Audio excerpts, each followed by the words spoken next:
this is an iHeart podcast. Guaranteed human. It's an Olympics you'll never forget. Prime time in Milan.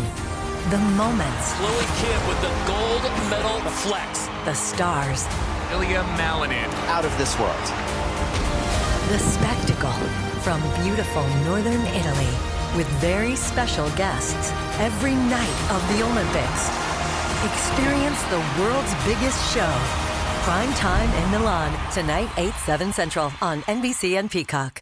The big game commercials are basically must-see TV. This year, Elf Cosmetics went all out with an absurdly funny telenovela called Melissa. It stars Melissa McCarthy, Nicholas Gonzalez, Itati Cantoral, and Elf Glow Reviver Lip Oil. The Elf Glow Reviver Lip Oil is an ultra-glossy tinted lip oil that nourishes, hydrates, and enhances your lips' natural color. Watch the full episode of their new Elf novela on soyunbaño.com. Ever wonder why so many people regain weight after stopping a GLP-1? Up to 40% of the weight lost can come from lean muscle. This weakens the body, slows metabolism, and makes it easier to put the pounds back on, creating a cycle of dependency.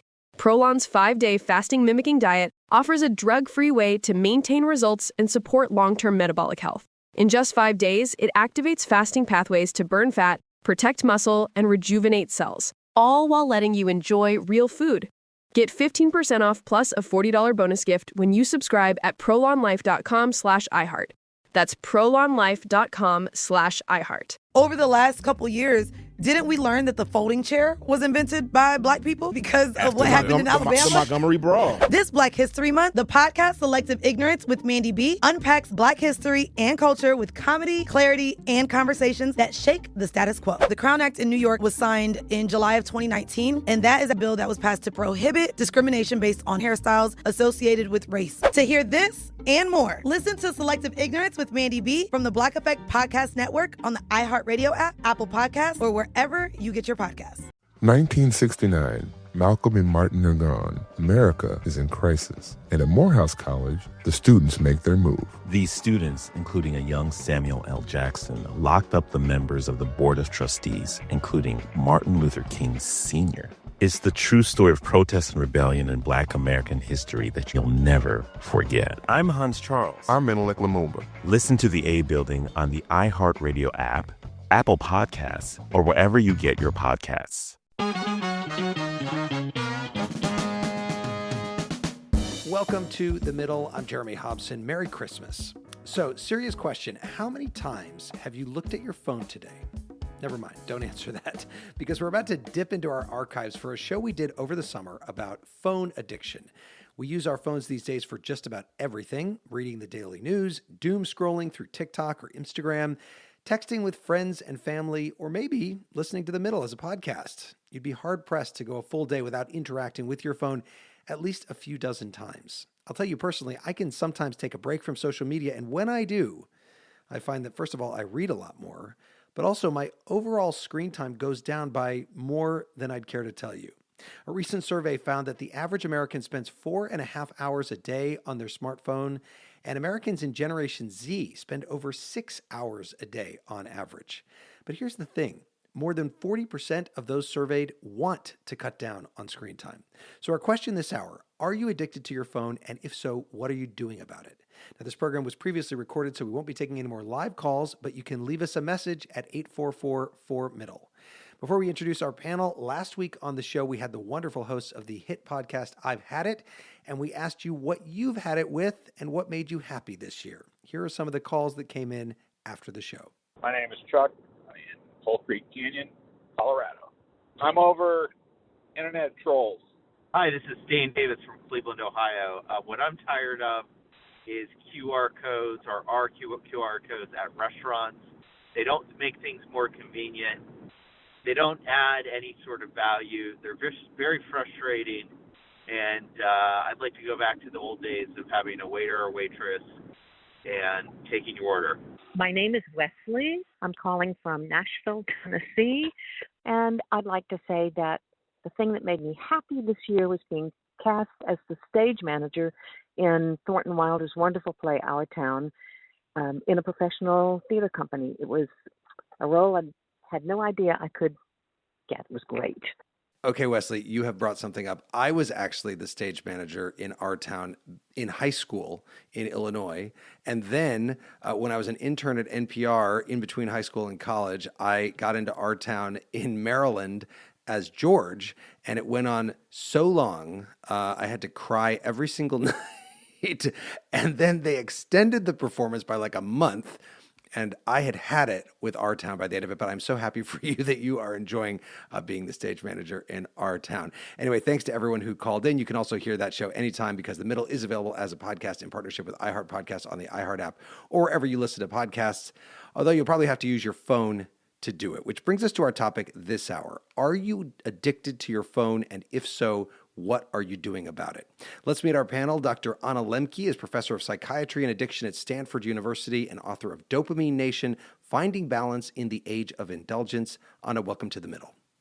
Thank you for having me. I'm excited to be here.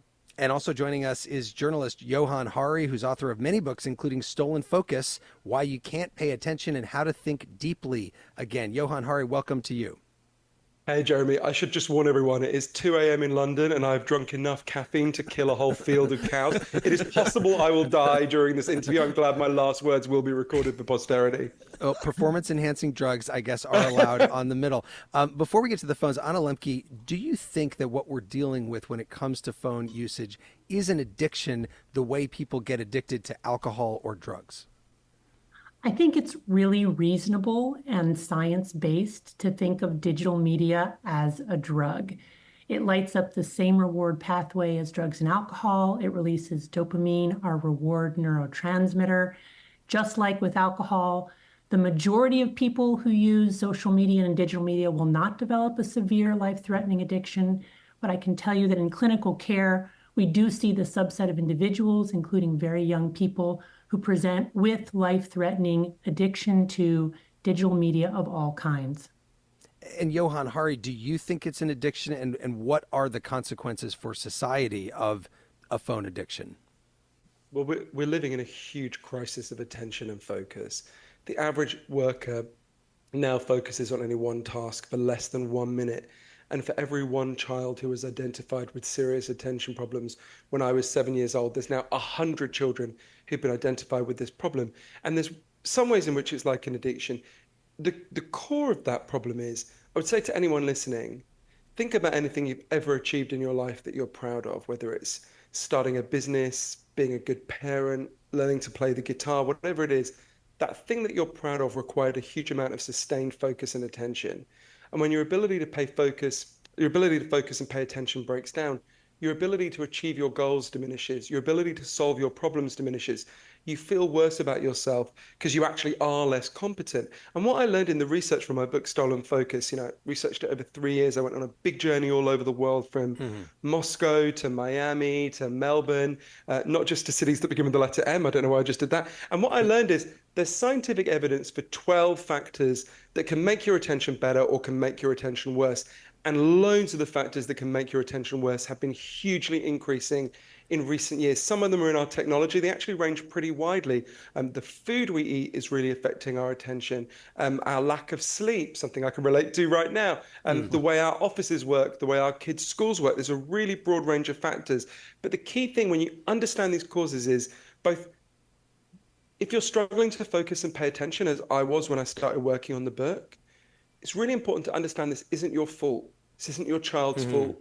There's nothing wrong with you. There's something wrong with the way we're living. But once we understand these 12 factors that are harming our attention, we can begin to defend ourselves and take on the forces that are doing this to us. So Anna Lembke, how did we get here? Because I'm a millennial. I grew up in a time when there weren't even smartphones. We didn't do this. And then all of a sudden now we all spend so much of our day looking at these devices.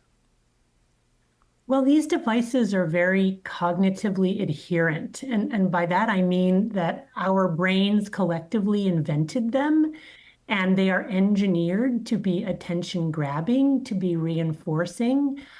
So you would be merely mortal if in engaging with these devices, you found it difficult to moderate your consumption. One of the interesting things for me is I feel like as a society, we have a lot more compassion now for people who have addiction to drugs and alcohol, possibly in part because we see ourselves getting addicted to devices in a way that we othered before. And now we're experiencing it ourselves, this kind of inability to cut back, a compulsive desire to use against our wishes, a degree of involuntariness, a narrowing of our focus, and most importantly, a continued use despite consequences. And it's just pervaded every aspect of our lives. I think, 25, 30 years ago, we were only talking about the advantages of the technology. We were not considering the dark sides. So the good news is that we're having the discussion now. It's interesting, though. I did see a Gallup survey that found even in the last couple of years, most Americans think that they get more benefit than negative out of their usage of their phone, which is kind of interesting. Let's see what some of our listeners think. Joy is calling from Atlanta, Georgia. Joy, welcome to the middle. Are you addicted to your phone? Yeah, go ahead. I absolutely am addicted to my phone, and it started gradually, but with Twitter, actually, because you just keep going back and back, and I had to take the app off of my phone, but now I find myself unable to disconnect from my phone, from my emails, but largely it's like Instagram. I'll go on Instagram and say, I'll be on there for 5 minutes, and I'll literally a half an hour later, I'll still be on Instagram, and I just don't know where the time went. And what do you think is the like, how did this start for you? Why have you gotten, and I'm not saying you, a lot of people are in the exact same boat, but why do you think that it happened for you?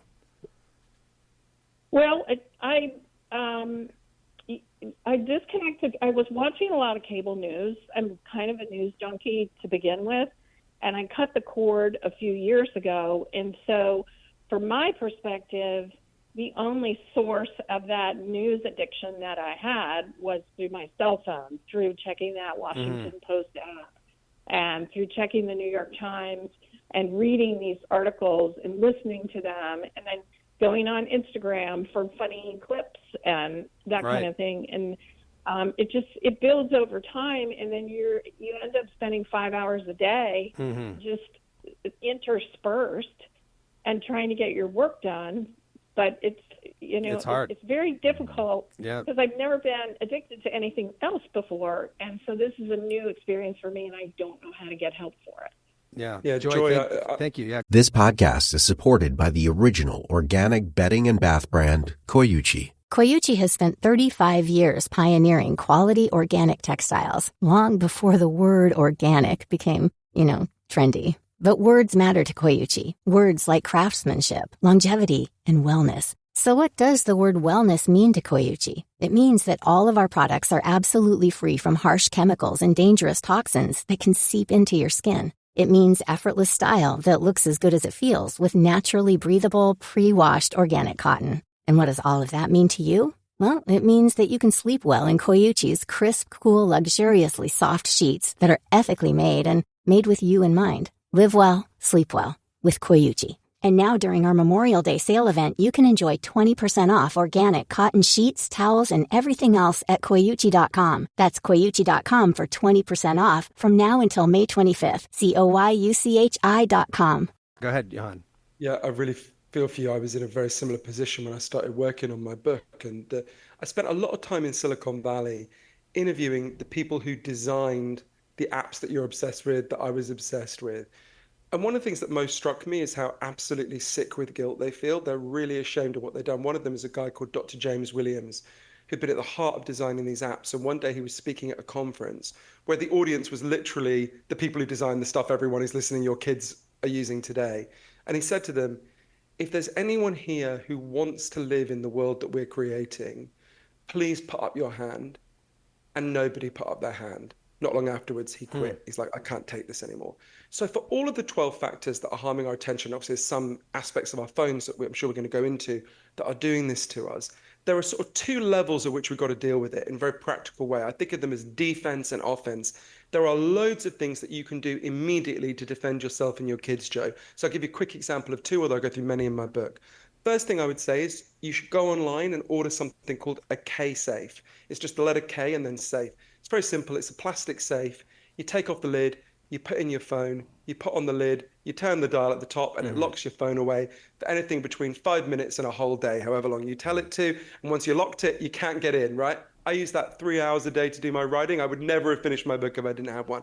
Another thing I would recommend is that you immediately download an app called Freedom. It's a very simple app. It syncs to both your laptop and your phone if you want it to. And it'll cut you off from either specific websites or the whole internet. So you mentioned Instagram and Twitter.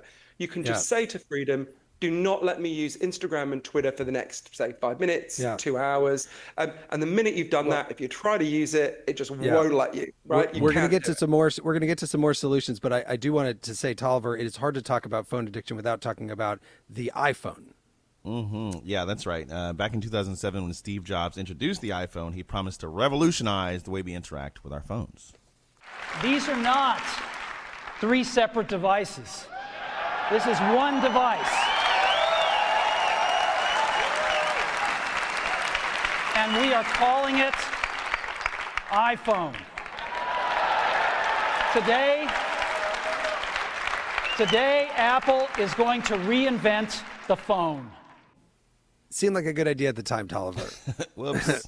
By the way, if you are listening to this or you are looking at your iPhone, you can go on the podcast app and rate the Middle Podcast at the highest level and give us a nice review. That would be nice.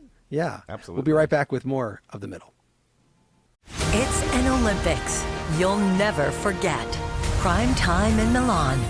The moments. Chloe Kidd with the gold medal flex. The stars. Ilya Malinin. Out of this world. The spectacle from beautiful northern Italy with very special guests every night of the Olympics. Experience the world's biggest show. Prime time in Milan, tonight 8/7 Central on NBC and Peacock. Welcome to the A Building. I'm Hans Charles. I'm Menelik Lumumba. It's 1969. Malcolm X and Martin Luther King Jr. had both been assassinated, and Black America was at a breaking point. Rioting and protests broke out on an unprecedented scale. In Atlanta, Georgia, at Martin's alma mater, Morehouse College, the students had their own protest. It featured 2 prominent figures in Black history, Martin Luther King Sr. and a young student, Samuel L. Jackson. To be in what we really thought was a revolution. I mean, people were dying. 1968, the murder of Dr. King, which traumatized everyone. The FBI had a role in the murder of a Black Panther leader in Chicago. This story is about protest. It echoes in today's world far more than it should, and it will blow your mind.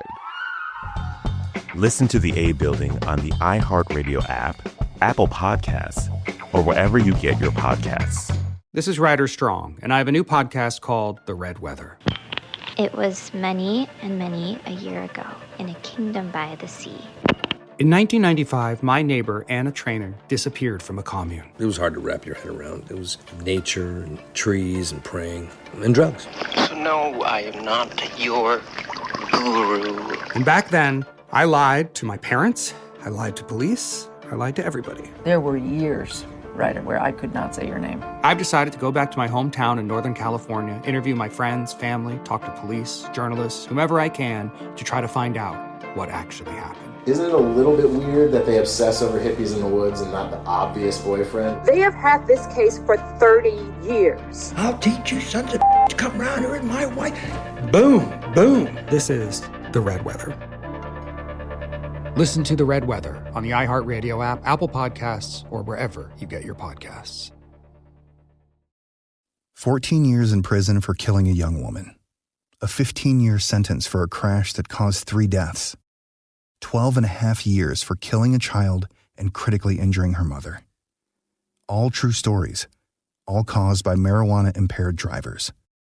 No matter what you tell yourself, if you feel different, you drive different. So, if you're high, just don't drive. Brought to you by NHTSA and the Ad Council. Segregation in the day, integration at night. When segregation was the law, one mysterious Black club owner had his own rules. We didn't worry about what went on outside. It was like stepping in another world. Inside Charlie's Place, Black and white people danced together. But not everyone was happy about it. You saw the KKK? Yeah, they was dressed up in their uniform. The KKK set out to raid Charlie, take him away from here. Charlie was an example of power. They had to crush him. From Atlas Obscura, Rococo Punch, and Visit Myrtle Beach comes Charlie's Place, a story that was nearly lost to time. Until now. Listen to Charlie's Place on the iHeartRadio app, Apple Podcasts, or wherever you get your podcasts. This is The Middle. I'm Jeremy Hobson. If you're just tuning in, The Middle is a national call-in show. We're focused on elevating voices from the middle, politically, geographically, and philosophically, or maybe you just want to meet in the middle. This hour, we're talking about phone addiction, how it affects us, and what you can do about it if you see yourself as being addicted to your phone. This program was previously recorded, so we're not taking any more live calls, but you can leave us a message at 844-4MIDDLE or reach out at listentothemiddle.com. We're joined this hour by Dr. Anna Lembke of Stanford, author of Dopamine Nation, and journalist Johann Hari, author of Stolen Focus. As we continued our conversation, I asked Anna Lembke whether things like using a dumb phone, a flip phone, or making your smartphone grayscale are useful in reducing the dopamine triggers that smartphones often provide. Yeah, I think those are all great things to experiment with. I like to think of those as self-binding strategies that allow us to just press the pause button between desire and consumption, giving us just a little bit of a break to reevaluate whether or not we want to continue to use.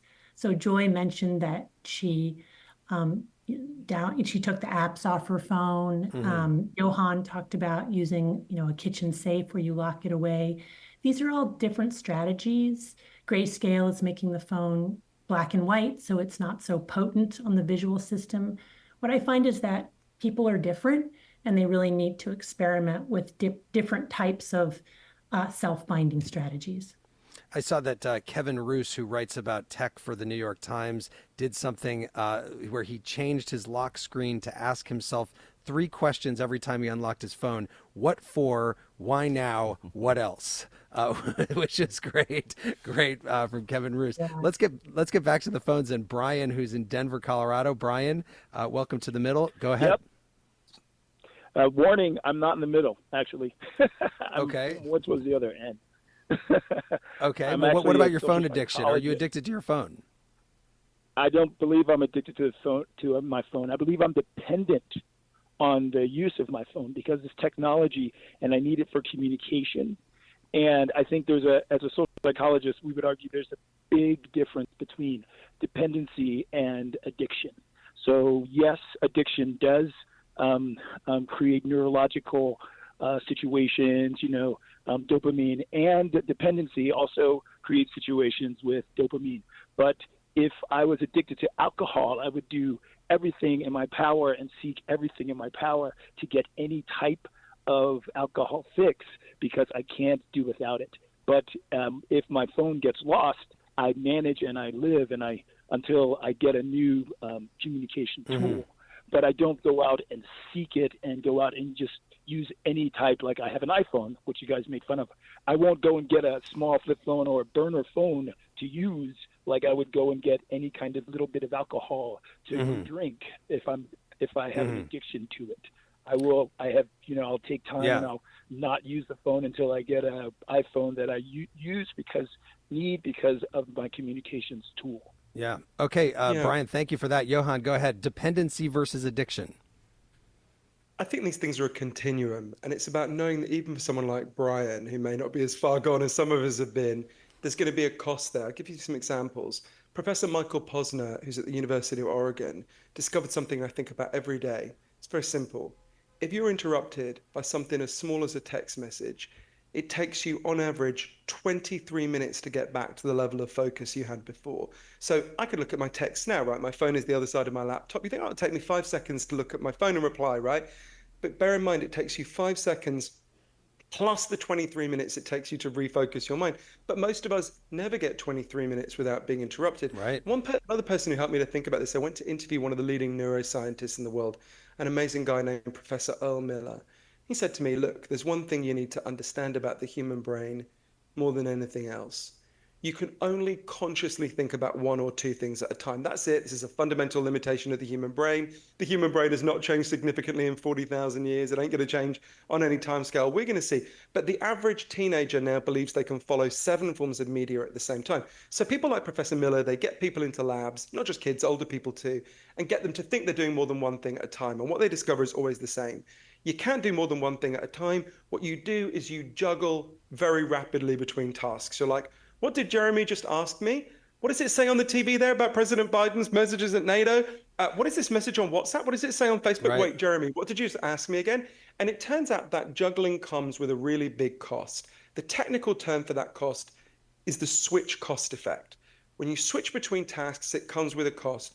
You're much less creative. You remember much less of what you do. You make more mistakes. So yeah, Brian may not be totally far gone. He's not the equivalent of someone in a dive bar in North Las Vegas who just can't get through the next 10 minutes without vodka. But you will be, if you're using your phone very heavily, incurring those costs throughout the day. Tolliver, I know that some messages are coming in online at listentothemiddle.com. Yeah, we got a lot of them. Eliza from Northeast Ohio says, even though I'm not addicted, I feel badly for people who are on their touchscreen phones too much. I don't have one. Too many friends seem to have lost a sense of social obligation or basic courtesy. This wasn't acceptable before 2005. Stephanie from Birmingham, Alabama, where we're traveling soon, said we need to push for regulation of social media and other addictive apps to keep them from using addictive mechanisms such as auto-refreshing the feed, displaying posts out of order, and withholding posts during busy times. It would be easier to put them down. Yeah, Anna Lembke, you know, we've been talking a little bit about the dopamine triggers, and we just heard there that comment about that sort of never-ending flow of information that makes you stay there and keep looking for more. How much control do we as individuals have over this versus these phone companies and tech companies that benefit, that make money the more time that we spend on these devices?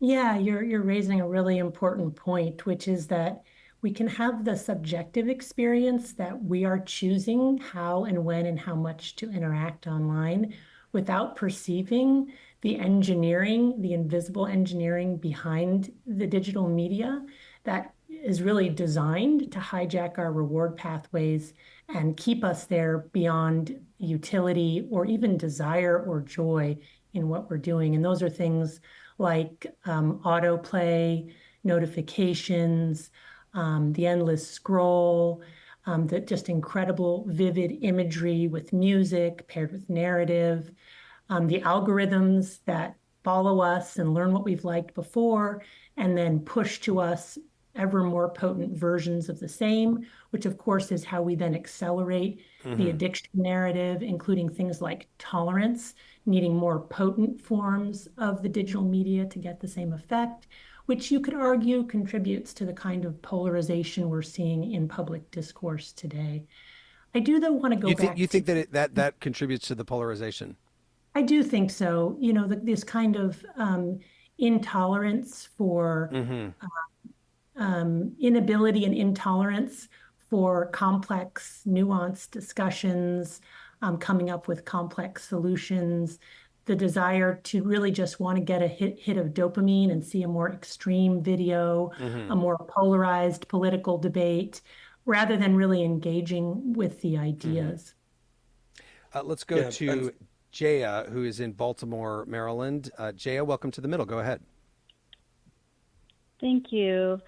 I am definitely not addicted to my phone. I am actually someone who loves to be observant. I love to people watch.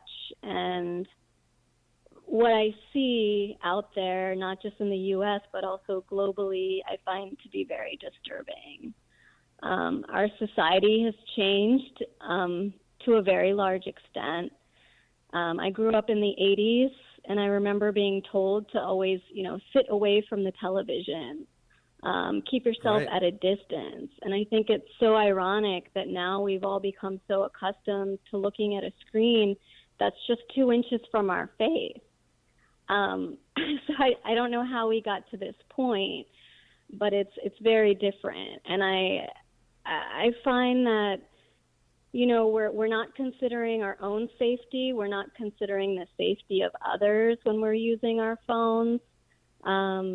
Many people take meetings from their car. Right. I think if we knew that was going to be a behavior that was coming in the future, I think a lot of us would have denied it, you know, because it's somewhat absurd to me that we're multitasking in the ways that we are. I've been in public restrooms and I've been in a stall and have heard the person next to me on their phone, taking a call on their phone. Oh, watching a it's video. becoming more and more common. Yeah. So there's no boundaries. Yeah. There's no boundaries. I wasn't. Sorry. Yeah. Go ahead, Jaya. Let me take that to Johann Hari. Thank you so much for that call. Very interesting. Yeah, what a lot of people, you're so right, Jaya, the bathroom thing really grosses me out as well. But you're totally right. What a lot of the people who've been at the heart of the machine in Silicon Valley explained to me when I was researching my book, Stolen Focus, is why what you're describing is happening. And it's more fixable than you might think when you understand this dynamic. So if you open TikTok, Facebook, Twitter, Instagram now, please don't, but if you did, those companies begin to make money out of you immediately in 2 ways. The first way is really obvious. You see advertising. Okay, we all know how that works. The second way is much more important.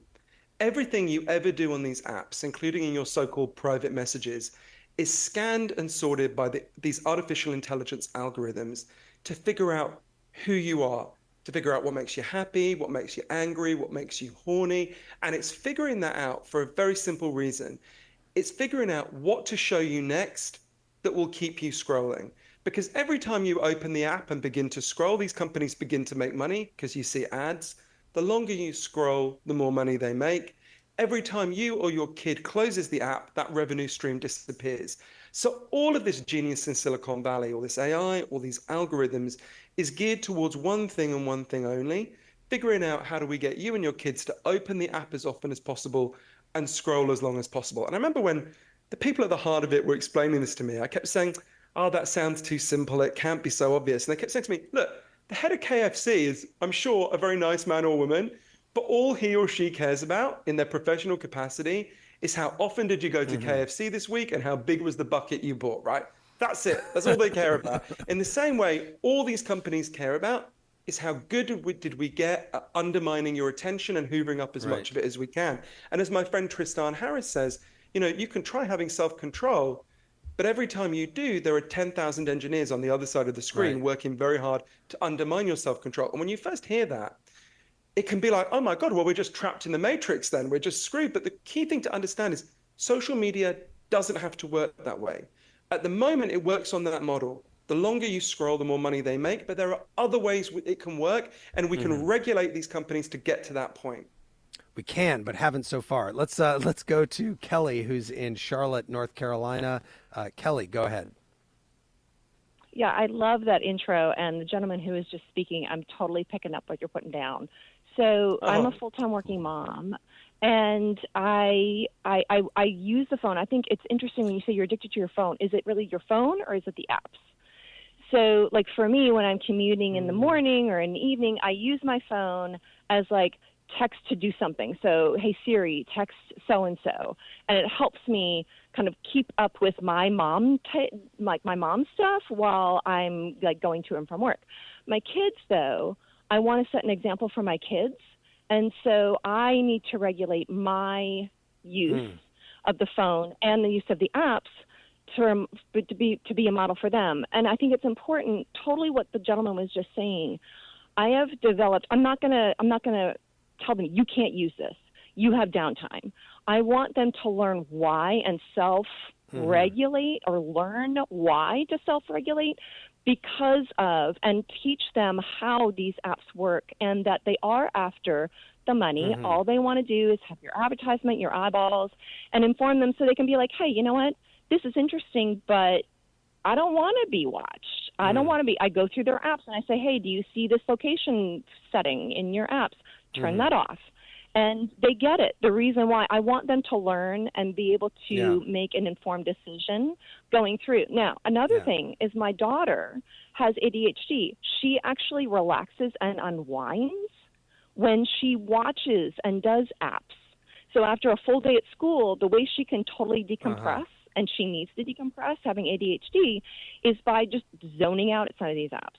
So we allow her to do that for a certain period of time, but at the end of the day, you're done, you're going to play soccer, you're going outside, whatever, you know. Right. But Kelly, the one thing that I did... We've got it. Let me actually just bring in our guests. But thank you for that call. You brought up an interesting point, and Anna Lembke, you know, you take that where you will, but I will just say we think so often about how this is a problem of the young, and the young people are addicted to their phones. We're all addicted to it. It's not just young people. Oh, it's so true. In fact, I would say that among the elderly, we're seeing more and more consumption of digital media and being online more broadly, which is increasing social isolation among the elderly as well. You know, I think that Kelly brings up a really important point about parents needing to model what they want their kids to do. Often in clinical care, we'll see families that come in very concerned about their kids' consumption of digital media, but then in the middle of the session, they themselves will be texting or taking a call. So it really is true that our kids will, you know, they really will mimic our behaviors more than they'll listen to what we say. The other interesting thing that Kelly brought up, which is supported by the history of warnings about addiction, was that when kids feel like you're telling them that it's a drug and it's dangerous for them, they're not as likely to change their behavior than if you tell them, hey, this was made by corporations who are profiting off of you and trying to control you. So she's really smart and intuitive to use that message with her own kids. And Kelly was speaking, it was, oh, sure, thank you. As Kelly, I totally agree with what Professor Lembke just said and everything she says, but I was thinking as Kelly was speaking as well, she was talking about self-regulation and teaching that to kids, and it sounds like she's doing that in a really wise way. And it was actually real worry about the young people in my life that led me to write Stolen Focus. But I also think there's another level of regulation it's really important for us to think about. If we want to solve this problem, I think there's an analogy, something moms like Kelly did not that long ago, that I think should really guide us now. So when we were kids, I think you're about the same age as me, Jeremy, the only form of gasoline you could buy in the United States was leaded gasoline, right? And it was discovered by scientists that exposure to lead was really bad for people's brains and particularly bad for children's ability to focus and pay attention. And if it's in the gasoline, it was in the air because it gets in fumes. Everyone was breathing in huge amounts of lead. So what happened was a group of ordinary moms, what at the time was called housewives, banded together and said, why are we allowing this? Why are we allowing these for-profit companies to screw up our kids' brains? Important to notice what they didn't say. They didn't say, so let's ban gasoline, let's ban cars, right? They got rid of the specific form of gasoline that was harming our kids' brains. As a result, the average American child is 5 IQ points higher than they would have been. We can do the same with tech. I can explain how. You know, Tolliver, we've actually heard a lot of news recently about governors trying to limit screen time for young people in schools. Yeah, and that's on both the left and the right. This is actually Florida's Republican Governor Ron DeSantis and New York's Democratic Governor Kathy Hochul with their thoughts on taking phones out of the classroom. I think that they have every right to say, kids, come in, just check your phone at the beginning, at the front of the room, leave it there. Learn, and then grab your phone and then go after that. We don't want the kids on the phone the whole time while the teachers are trying to teach. I've been sitting with teenagers in classrooms and in community centers, and I have seen firsthand the addiction that is going on. Our kids are being pulled in to a place that is often very dark. Bipartisan compromise. Imagine that, Tolliver. Rare. You know, in Florida, they've actually done the ban in schools. In New York, it's so far just a proposal. We've also heard about California thinking about this as well. I imagine in the next several years, a lot of states are going to do the same thing and make it so that students aren't able to use their phones in schools. We will be right back with more of The Middle. It's an Olympics you'll never forget. Prime time in Milan. The moments. Chloe Kim with the gold medal flex. The stars. Ilya Malinin. Out of this world. The spectacle from beautiful northern Italy. with very special guests every night of the Olympics. Experience the world's biggest show. Prime time in Milan, tonight 8/7 Central on NBC and Peacock. Welcome to the A Building. I'm Hans Charles. I'm Menelik Lumumba. It's 1969. Malcolm X and Martin Luther King Jr. had both been assassinated, and Black America was at a breaking point. Rioting and protests broke out on an unprecedented scale.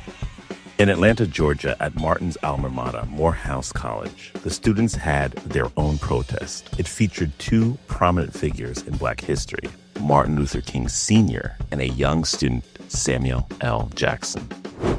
To be in what we really thought was a revolution. I mean, people were dying. 1968, the murder of Dr. King, which traumatized everyone. The FBI had a role in the murder of a Black Panther leader in Chicago. This story is about protest. It echoes in today's world far more than it should, and it will blow your mind. Listen to the A Building on the iHeartRadio app, Apple Podcasts, or wherever you get your podcasts. This is Ryder Strong, and I have a new podcast called The Red Weather. It was many and many a year ago in a kingdom by the sea. In 1995, my neighbor, Anna Trainer, disappeared from a commune. It was hard to wrap your head around. It was nature and trees and praying and drugs. So no, I am not your guru. And back then, I lied to my parents, I lied to police, I lied to everybody. There were years, Ryder, where I could not say your name. I've decided to go back to my hometown in Northern California, interview my friends, family, talk to police, journalists, whomever I can, to try to find out what actually happened. Isn't it a little bit weird that they obsess over hippies in the woods and not the obvious boyfriend? They have had this case for 30 years. I'll teach you sons of to come around here with my wife. Boom, boom. This is The Red Weather.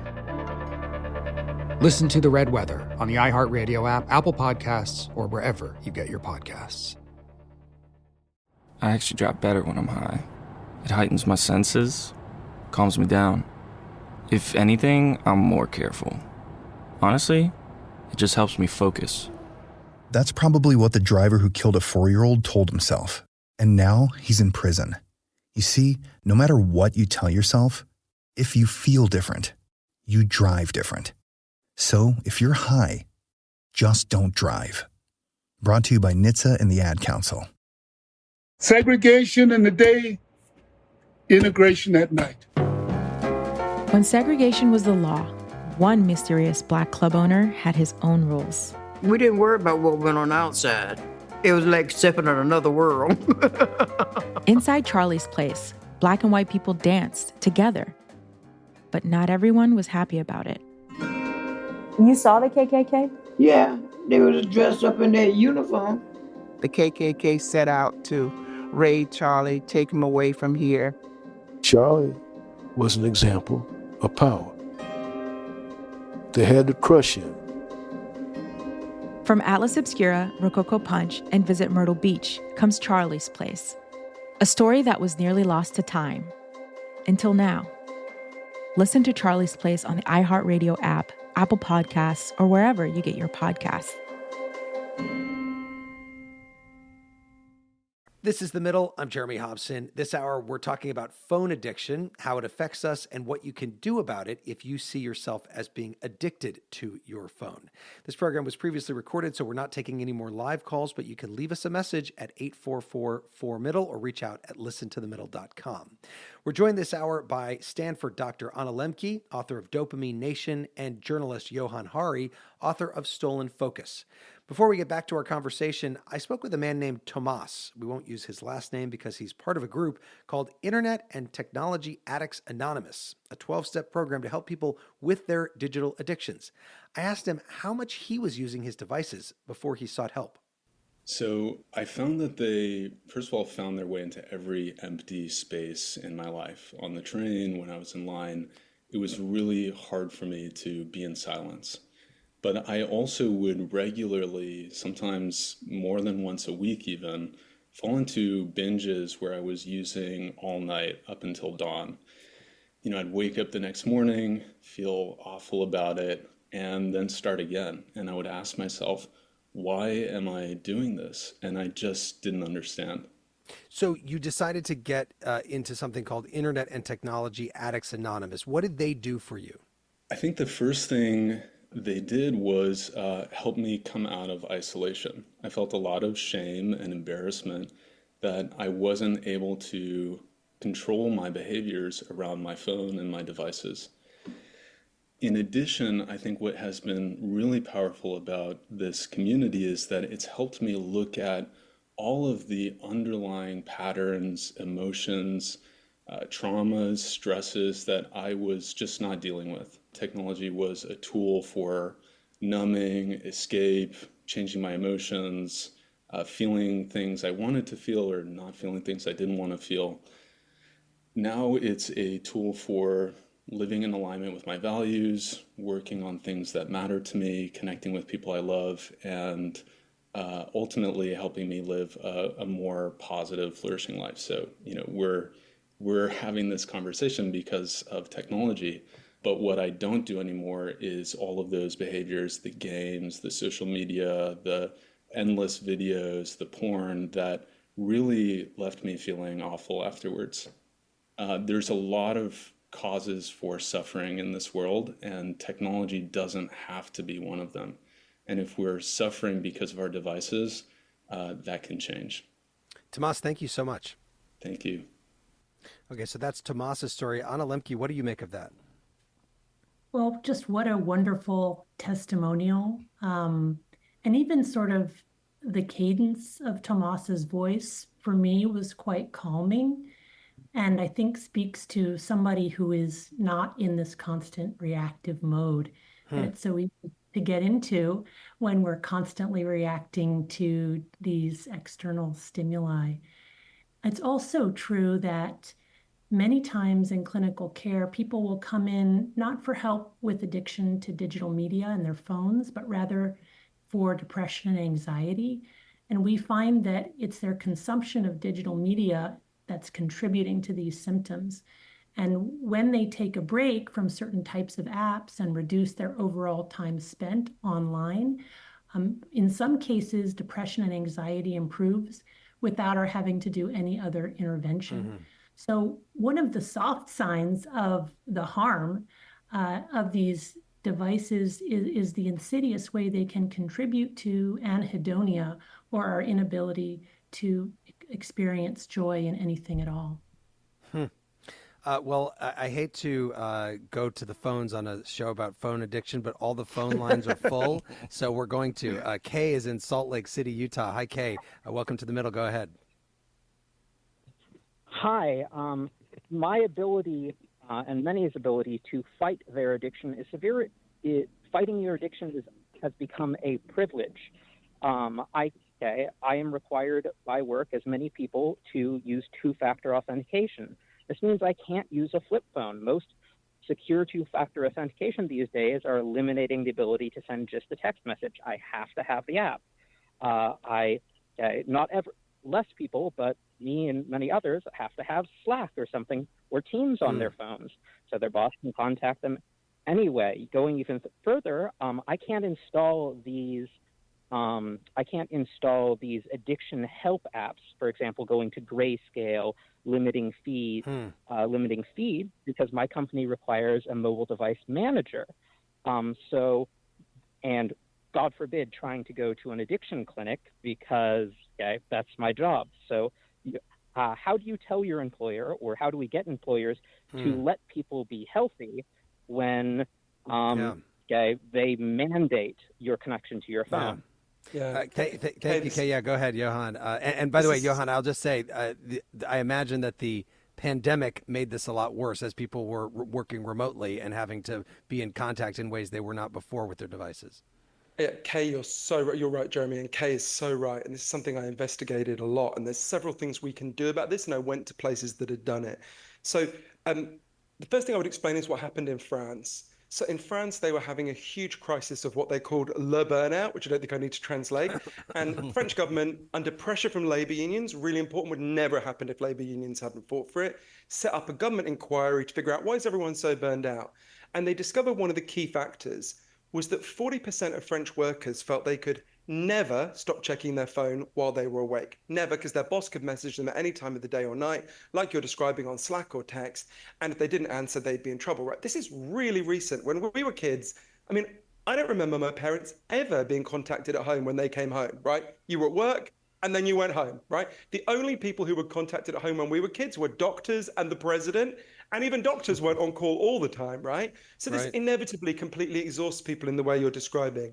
So again, under pressure from labor unions, the French government introduced a very simple solution that has worked incredibly well. They introduced a law giving every French worker what is called the right to disconnect. Very simple. Your work hours have to be written down. And when your work hours are over, unless you're being paid overtime, you don't have to look at your phone, right?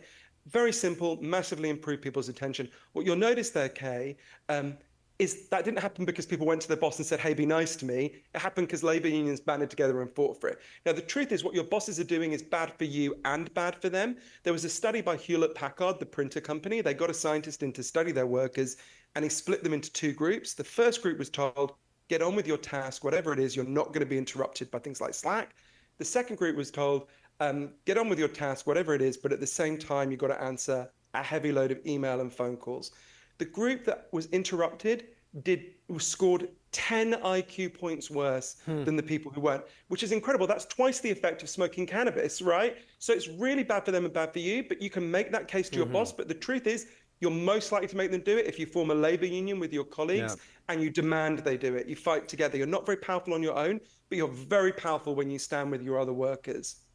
Let's go to Eli, who's in Lexington, Kentucky. Hi, Eli. Welcome to the middle. What about you? Are you addicted to your phone? I do not carry a cell phone. I haven't carried a cell phone since they invented the cell phone. Wow. How do you get by in life in that way? Very good. I have a landline phone. I have a computer. I have a voicemail. As a matter of fact, I'm a business consultant. And all my clients know I do not carry a cell phone. I think the cell phone is very damaging psychologically, emotionally, mentally, and physically. Eli, thank you. That's a very interesting perspective. Anna Lembke, do you come across a lot of people who are like Eli and don't carry a cell phone even in 2024? Not a lot. Many people for their jobs, as Kay was describing, are mandated to carry some version of a mobile digital device, if only for two-step authentication. But there's a lot of wisdom in not having a phone at all or leaving it off as a default mode, because the truth is once it's on our person and it's transmitting, part of our psyche is occupied thinking about what's going out and what's coming in. And if we were to analogize to drugs and alcohol, what's really interesting when we treat people with alcohol addiction is that if we give them a medication called antabuse, which is a deterrent, they can't drink once they've taken the pill because they will get violently ill. They say that the craving entirely disappears.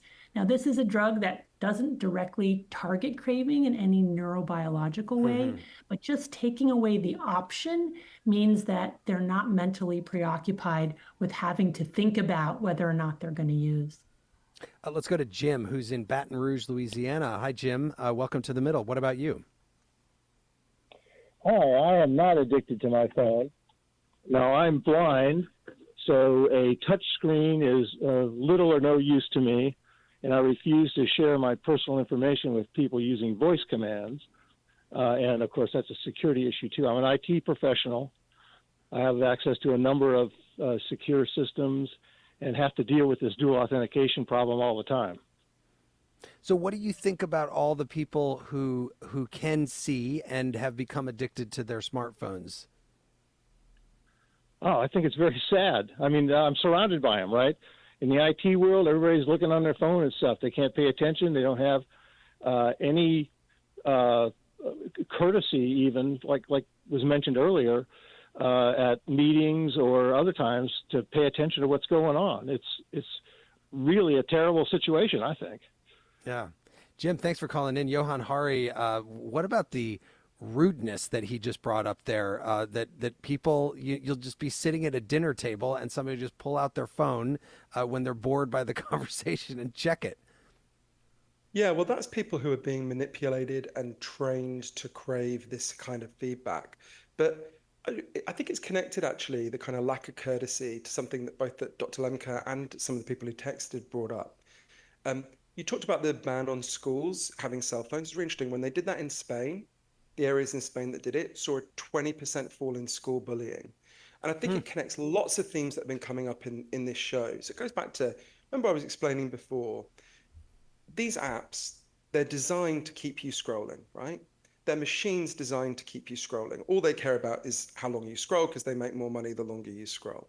They don't care about what they show you. They just care about the fact that you keep scrolling. So that all these algorithms are monitoring you the whole time, figuring out what keeps people scrolling.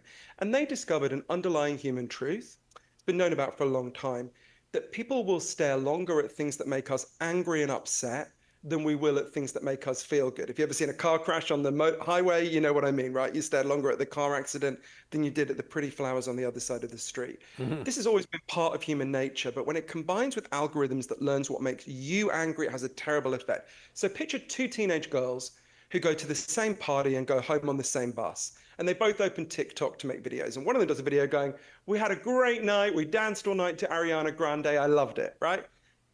The algorithms will pick up that video and it'll put it into a few people's feeds. Now picture another girl who goes, "Karen was a skank at that party." I don't know if kids still use the word skank, but just denounces all the other kids at the party, says they're awful, horrible. It'll put that video into far more people's feeds because if it's enraging, it's engaging. You'll go, "What do you mean she's a skank? You're a skank." They'll have a fight, right?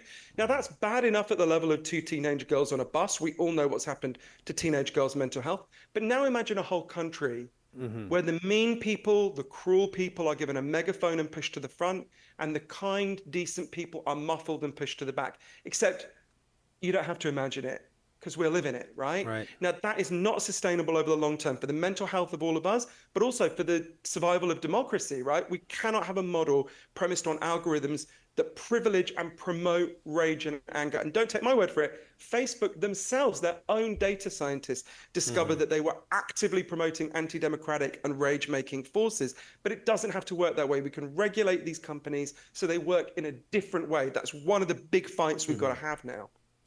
Let's go to Gab, who's in St. Paul, Minnesota. Hi, Gab. Welcome to The Middle. What about you? Are you addicted to your phone? I can't say that necessarily that I'm addicted to my phone or not. I certainly spend a lot of time using it all day.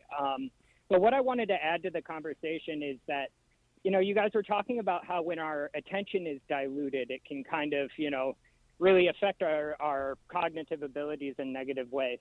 But on the flip side of that, there's, a tremendous tool, a tool for learning.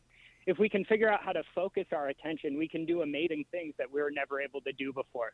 So like in my example, I was able to learn Spanish to a fluent degree within 3 years, just by focusing my attention and using the tools that are in my cell phone. Yeah. I learned some Greek. I learned some Greek. Metheno Elenikas Duolingo. Okay, so I like that was my phone. Don't speak Greek. You'll make me too excited. But that's a really interesting example. Duolingo is a great example, Gab, because Duolingo or those other apps are not designed around commercial algorithms that are designed to keep you scrolling. They're in fact based on a different business model, right? Which is one of the reasons why they have such amazing and productive effects for us.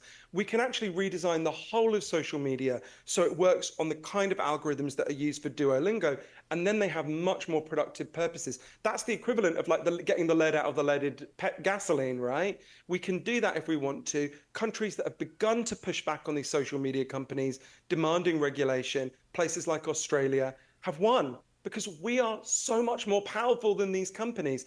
But to get there, to get to the point where we fight and push back against these companies and get to the positive effects that you're completely accurately describing, it requires a shift in psychology.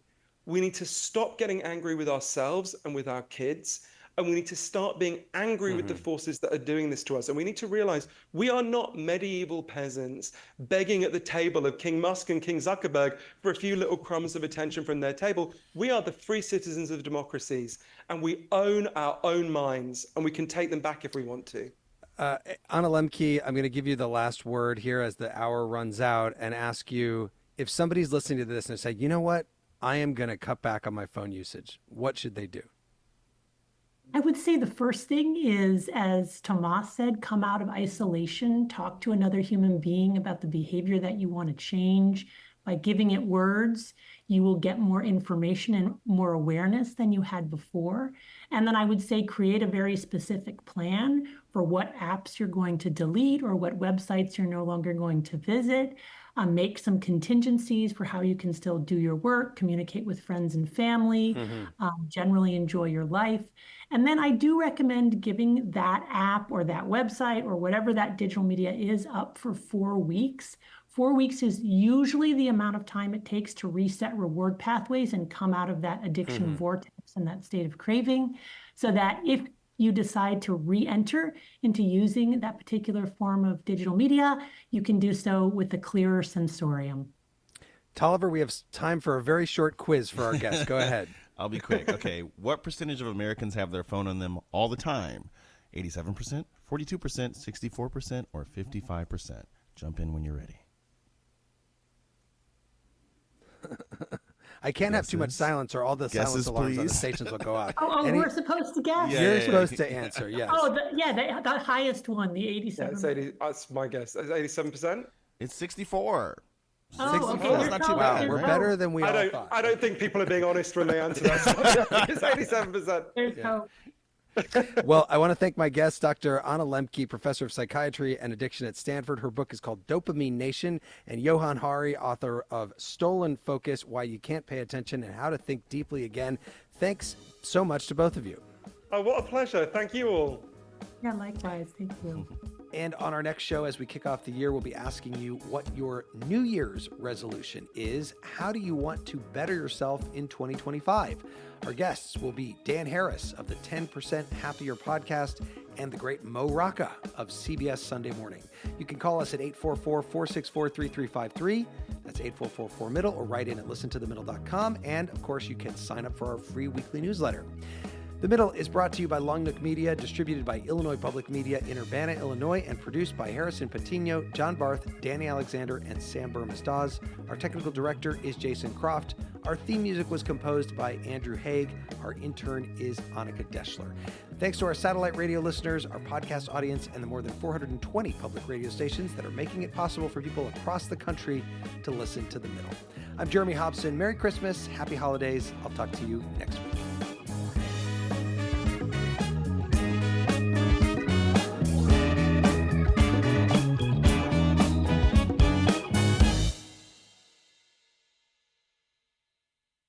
Over the last couple years, didn't we learn that the folding chair was invented by Black people because of what happened in Alabama? The Montgomery Brawl. This Black History Month, the podcast Selective Ignorance with Mandy B unpacks Black history and culture with comedy, clarity, and conversations that shake the status quo. The Crown Act in New York was signed in July of 2019, and that is a bill that was passed to prohibit discrimination based on hairstyles associated with race. To hear this and more, listen to Selective Ignorance with Mandy B from the Black Effect Podcast Network on the iHeartRadio app, Apple Podcasts, or wherever you get your podcasts. 1969. Malcolm and Martin are gone. America is in crisis. And at Morehouse College, the students make their move. These students, including a young Samuel L. Jackson, locked up the members of the Board of Trustees, including Martin Luther King Sr. It's the true story of protest and rebellion in Black American history that you'll never forget. I'm Hans Charles. I'm Menelik Lumumba. Listen to The A Building on the iHeartRadio app, Apple Podcasts, or wherever you get your podcasts. I actually drop better when I'm high. It heightens my senses, calms me down. If anything, I'm more careful. Honestly, it just helps me focus.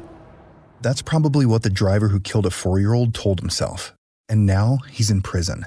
You see, no matter what you tell yourself, if you feel different, you drive different. So if you're high, just don't drive. Brought to you by NHTSA and the Ad Council.